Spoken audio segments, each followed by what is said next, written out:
Lankan টি10 cricket লিগে সাকিব যেন বাংলার আগুন। বাংলার ২০ কোটি মানুষকে জানান দিচ্ছে সাকিব কখনো ফুরায় না।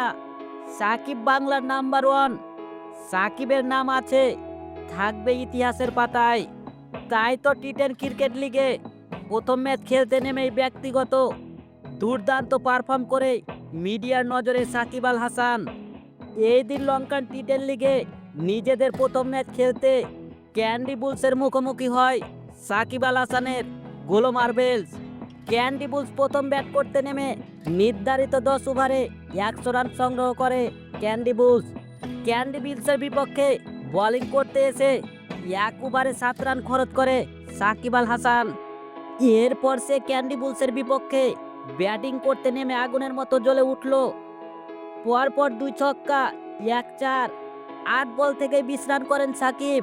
টি10 লিগ থেকে জানান দিল 20 কোটি মানুষকে সাকিব আছে, থাকবে এবং তার সতীর্থ ফেলেচার 21 বলে 42 রানের দুর্দান্ত ইনিংস। সাকিব এবং ফেলাচারের দুর্দান্ত ইনিংসে নিজেদের প্রথম ম্যাচে 7 উইকেটের জয় তুলে নেন গ্লোবাল মার্কেল। দর্শক, লঙ্কান টি10 লিগে সাকিব আল হাসানের পারফর্ম কেমন ছিল তা অবশ্যই কমেন্টে জানাবেন।